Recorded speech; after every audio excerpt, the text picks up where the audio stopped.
NMMS 2024లో 8వ తేదీ జరిగేటటువంటి పరీక్షకు ఈరోజు డిసెంబర్ 3వ తేదీన మనం అన్ని చాప్టర్స్ లో నుంచి కొన్ని ముఖ్యమైనటువంటి ఎగ్జామినేషన్ లో అడిగేటటువంటి questions, different types of questions. ఈ డిఫరెంట్ టైప్స్ ఆఫ్ క్వశ్చన్స్ లో మనకు మల్టిపుల్ చాయిస్ క్వశ్చన్స్ అనేది కామన్ గా ఉన్నాయి. తర్వాత మ్యాచ్ ది ఫాలోయింగ్ జతపరచడం ఉంది. తర్వాత అజర్షన్, రీజన్ ఉన్నాయి. తర్వాత ఆడ్ మ్యాన్ అనేది కొద్దిగా 1 or 2 క్వశ్చన్స్ అడగొచ్చు. తర్వాత ఇంకా స్టేట్మెంట్స్ ఉన్నాయి. So different types of questions ఇచ్చినప్పుడు మనం జాగ్రత్తగా ఆన్సర్ కరెక్ట్ గా ఆన్సర్ చేయాలి. సో దీనిలో భాగంగా ఈరోజు today we are discussing about some more questions. Which of the following is not a field force?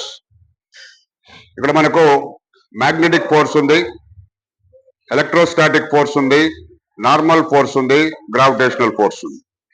Which of the following is not a field force? క్షేత్రబలం కానిదేంది దీంట్లో చెప్పాలా? మ్యాగ్నెటిక్ ఫోర్స్ అనేది అయస్కాంత క్షేత్ర బలం, అది ఫీల్డ్ ఫోర్స్. ఎలక్ట్రోస్టాటిక్ ఫోర్స్ విద్యుదయస్కాంత బలం అది. తర్వాత నార్మల్ ఫోర్స్ అనేటటువంటిది సాధారణ బలం, అది. గ్రావిటేషనల్ ఫోర్స్ అనేది గురుత్వాకర్షణ బలం. వీటిల్లో ఫీల్డ్ ఫోర్స్ అనేటటువంటిది కానినటువంటిది నార్మల్ ఫోర్స్, అది ఆబ్జెక్ట్ మీద పనిచేస్తుంది. తర్వాత 92 మనం అనదర్ క్వశ్చన్ లో ఇక్కడ చూడండి, ఒక డయాగ్రామ్ ఇచ్చినాడు. ఈ డయాగ్రామ్ జాగ్రత్తగా చూడాలి. ఈ డయాగ్రామ్ లో ఇది డి, ఇది ఎఫ్,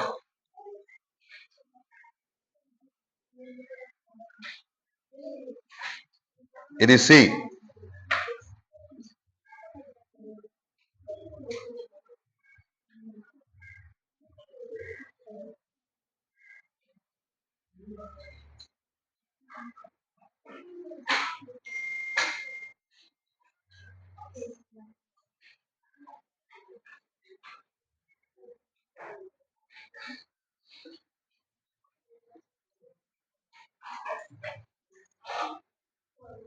అంటే ఇక్కడ వస్తువు మీద వివిధ రకాలైనటువంటి బలాలు పనిచేస్తున్నాయి.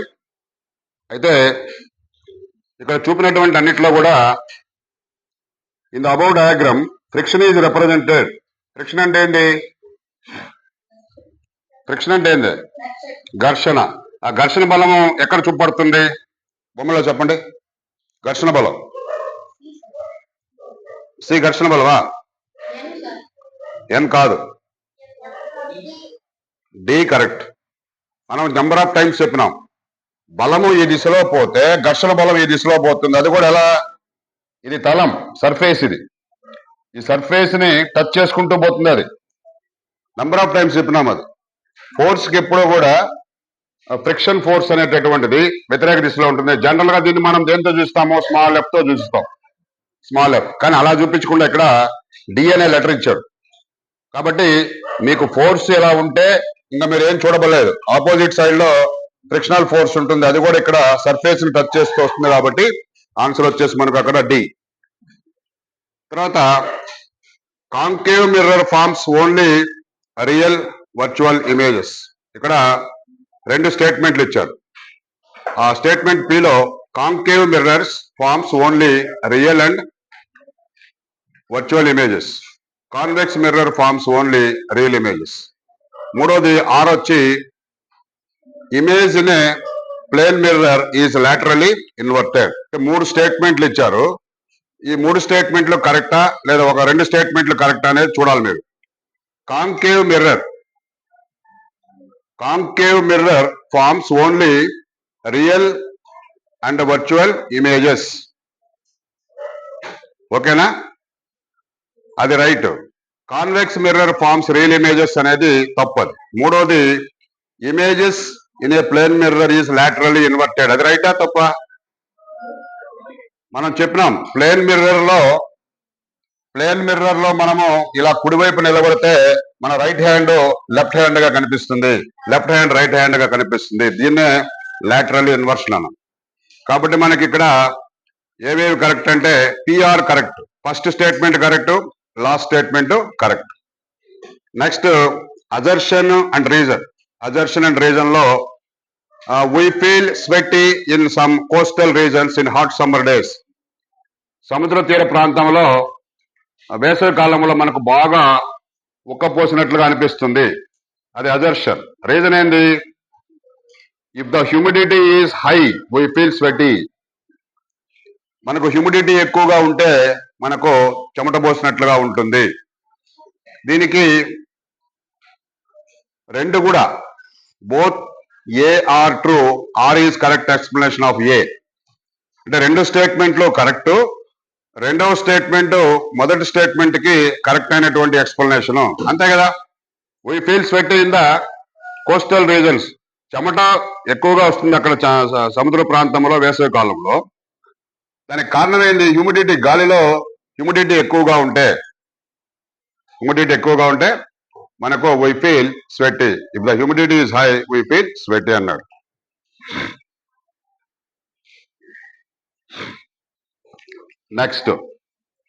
నెక్స్ట్ మళ్ళీ మ్యాచ్ ది ఫాలోయింగ్.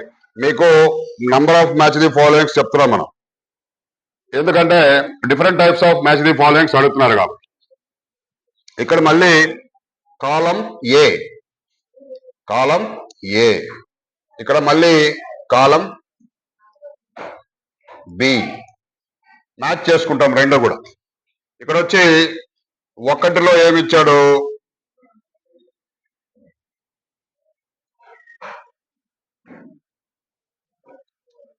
ఇది నిన్న కూడా చెప్పాను నేను, ఇది ప్లస్ మైనస్. రెండు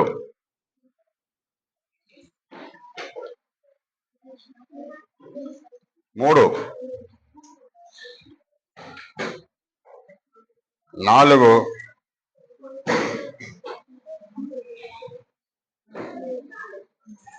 దీనికి రెండో వైపున టీ వచ్చి switch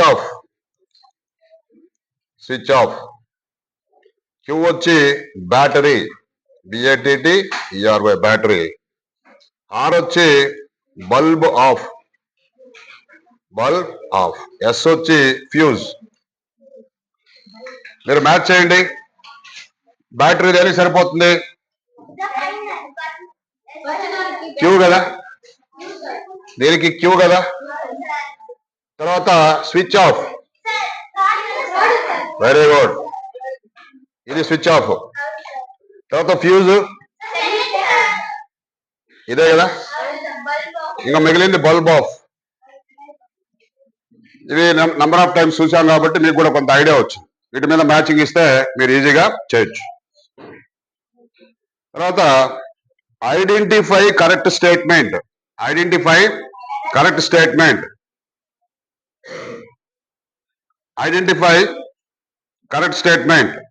It is a form of energy. Bromine is used in thermometer as a liquid. Thermometer is used to measure temperature. The normal temperature of human body is 35 degrees Celsius. ఇక్కడ 4 స్టేట్మెంట్లు ఇచ్చారు. 4 స్టేట్మెంట్లు కరెక్టా కాదా అనేది తెలుసుకోవాలి. Heat is a form of energy, రైటా కాదా? మనం ఏం చెప్పాము? లైట్ గాని, హీట్ గాని, సౌండ్ గాని ఇవన్నీ కూడా శక్తి స్వరూపాలు. Sound is a form of energy, light is a form of energy, heat is a form of energy, రైటా? రెండవది bromine is used in thermometer as a liquid. No, ఇది నాన్ మెటల్. ఇది మనకు థర్మామీటర్ లో వాడే లిక్విడ్ ఏంది? Mercury. Thermometer లో వాడేటటువంటి metal అది. ఆ మెటల్ ప్లస్ లిక్విడ్ స్టేట్ లో ఉన్నటువంటి ఒకే ఒక మెటల్, అది మెర్క్యూరీ. తర్వాత thermometer is used to measure temperature, right or రాంగా? Right. Normal temperature of human body is 35 degrees Celsius, right or రాంగా? యాడ్ right. Normal temperature of human body వచ్చి గుర్తుపెట్టుకోండి 37 degrees Celsius లో, 98.4 degrees Fahrenheit లో. Very important. అది ఇక్కడ 35 ఇచ్చాడు, 37 అది. కాబట్టి ఇక్కడ మనకు heat is a form of energy, right. తర్వాత thermometer is used to measure temperature, right. తర్వాత normal temperature of human body 35 degrees Celsius, wrong అది. కాబట్టి మనకు పి అనేటటువంటిది, ఆర్ అనేటటువంటిది right. Which of the following is not oscillatory motion? Oscillatory motions లో మనం నిన్న కూడా చెప్పాం, మోషన్స్ లో ఏది ఆసిలేటరీ మోషన్ కాదు అని. ఇక్కడ 4 ఇచ్చాడు. స్పిన్నింగ్ ఆఫ్ టాప్ అంటే ఏమని? స్పిన్నింగ్ ఆఫ్ టాప్ బొంగరం తిరగడం, అంతే కదా. Motion of vibrating string in guitar లో ఆ స్ప్రింగ్ కదలడం. To and fro motion of swing, ఉయ్యాల లాంటి దాంట్లో ఇటు ఇటు పోవడం. టు అండ్ ఫ్రో అంటే ముందుకు వెనుకకు పోవడం. తర్వాత మోషన్ ఆఫ్ రింగింగ్ బెల్ కొట్టడం. దీంట్లో which of the following is not oscillatory motion? ఏది ఆసిలేటరీ మోషన్ కాదంటే స్పిన్నింగ్ టాప్. ఈ స్పిన్నింగ్ టాప్ ఎందుకు కాదంటే దీనికి రొటేషనల్ మోషన్ ఉంటుంది, భ్రమణ చలనం ఉంటుంది. తర్వాత రెండో దానికి motion of vibrating string in guitar వచ్చేసి వైబ్రేటరీ అండ్ ఆసిలేటరీ మోషన్ రెండు ఉంటాయి, దాన్ని గుర్తుపెట్టుకోవాలి. టు అండ్ ఫ్రో మోషన్ దీనికి ఆసిలేటరీ మోషన్ ఉంటుంది. మోషన్ ఆఫ్ రింగింగ్ బెల్ దీనికి కూడా ఆసిలేటరీ మోషన్ ఉంటుంది. కాబట్టి first one is right answer. తర్వాత a car travel a distance 150 meters in 15 seconds. ఒక కారు 150 మీటర్ల దూరాన్ని 15 సెకండ్ల కాలంలో దాటింది. Car A. బి అనే కారు ఇది వచ్చి 180 మీటర్లని 180 మీటర్ల డిస్టెన్స్ ని 30 సెకండ్స్ లో దాటింది. అయితే ఇక్కడ ఏమంటున్నాడు? The ratio speed of car A to be. వాటి యొక్క స్పీడ్ కి సూత్రం ఏంది? Speed is equals to distance by time. Distance ఎంత? 150 మీటర్లు. ఇక్కడ 150/15 ఎంత వస్తుంది? స్పీడ్ ఎంత? 10 మీటర్స్ పర్ సెకండ్. ఇది 10 మీటర్స్ పర్ సెకండ్. ఇక్కడ ఎంత? 180/30 6 మీటర్స్ పర్ సెకండ్. 31 లేదా 0.03136 6 మీటర్స్ పర్ సెకండ్. ఇప్పుడు రేషియో కడితే 10:6 to 5 jars to 3 jars 5:3 ఈజీగా ఉన్నది. తర్వాత ఇక్కడ 4 ఇచ్చాడు answers.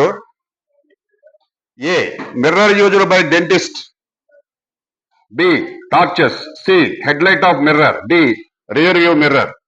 In the above situations where we use concave mirror.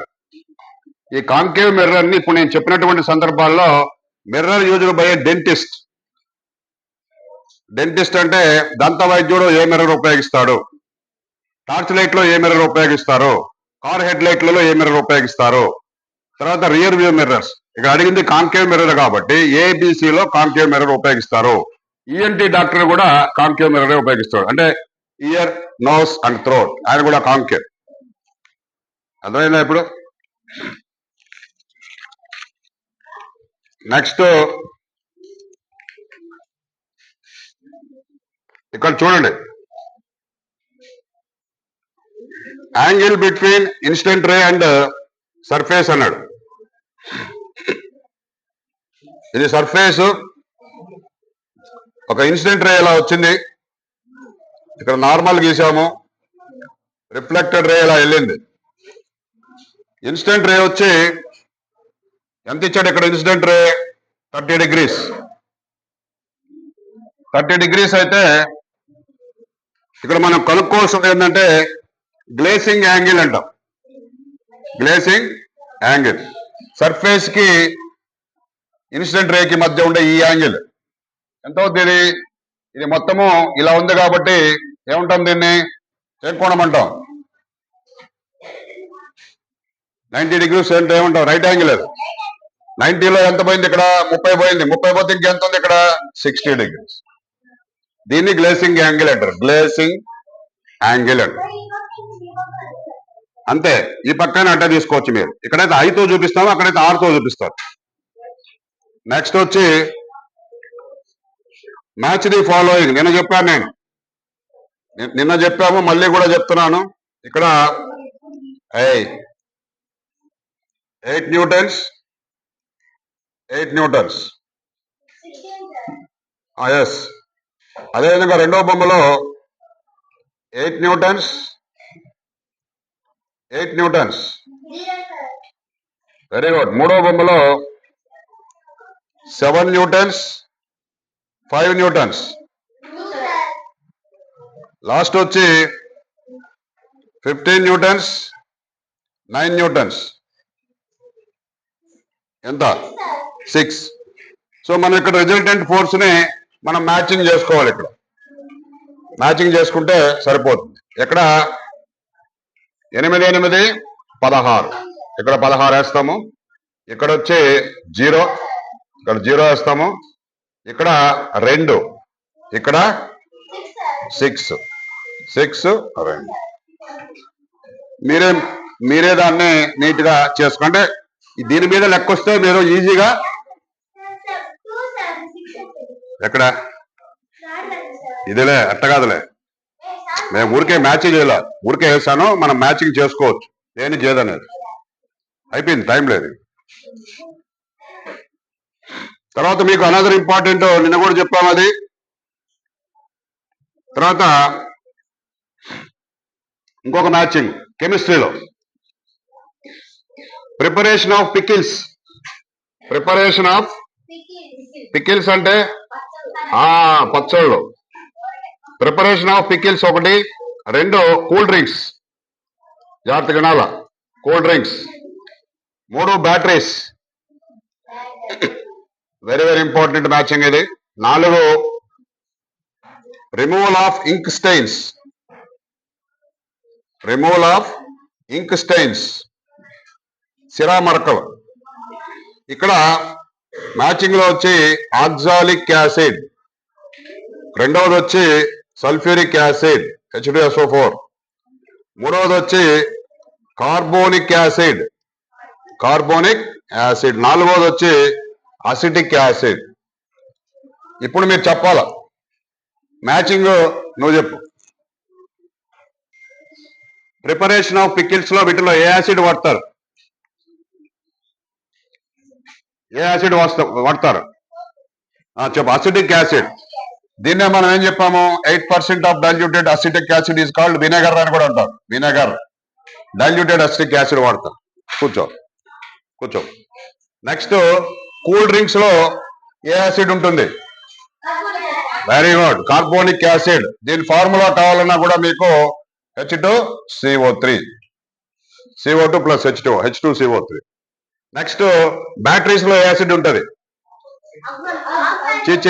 Batteries లో సల్ఫ్యూరిక్ యాసిడ్ ఉంటుంది. అంతే, అది మినరల్ యాసిడ్, బలమైనటువంటి ఆమ్లం. అది కింగ్ ఆఫ్ కెమికల్స్ అంటారు. అది కింగ్ ఆఫ్ కెమికల్స్ అనే పేరు. తర్వాత oxalic acid weak acid. Oxalic acid అనేది removal of ink strains, removal of ink strains, సిరా మరకలు తొలగించడానికి వాడతారు. అయిపోయింది, నేను ఇస్తానులే. తర్వాత మీకు ఇక్కడ 2 స్టేట్మెంట్స్. స్టేట్మెంట్ పి లో జాగ్రత్త వినాల. Mercury is a metal in liquid state. Q statement లో ఏముందంటే bromine is a liquid non metal. ఈ 2 స్టేట్మెంట్లు కరెక్టా కాదా? ఫస్ట్ ఇది కరెక్ట్. మెర్క్యూరీ అంటే పాదరసం. ఇది ద్రవ రూపంలో ఉన్నటువంటి లోహము, మూలకం. రైట్. రెండవది బ్రోమిన్. ఈ బ్రోమిన్ కూడా ద్రవ రూపంలో ఉండేటటువంటి అలోహం, నాన్ మెటల్. ఇది నాన్ మెటల్. రెండు కరెక్టే. ఇది metal liquid state, non metal liquid state. 2 స్టేట్మెంట్లు కరెక్ట్. తర్వాత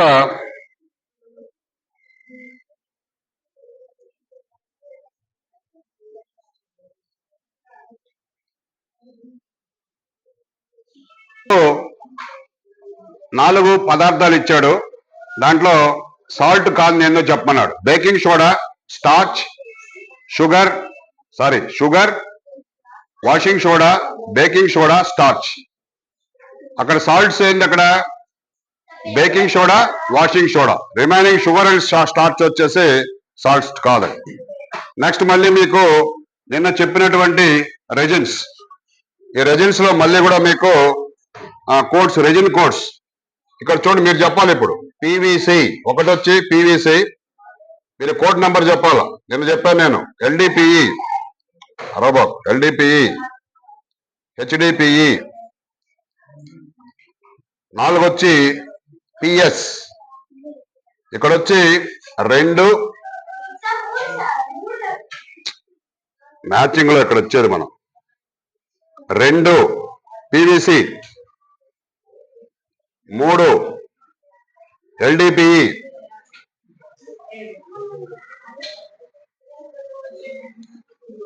4 ఉండేది ఇక్కడ ఎల్డిపిఈ, హెచ్డిపిఈ, ఎల్డిపిఈ, పిఎస్. ఇప్పుడు చెప్పండి, మ్యాచ్ చేయండి బాలాజీ, మ్యాచ్ చేయాలి. చెప్పు. Very good. పీవీసీకి 3 రైట్. ఎల్డిపిఈకి 4 వెరీ గుడ్. చూసి చెప్పొద్దు, ఎల్డిపిఈ 4. నెక్స్ట్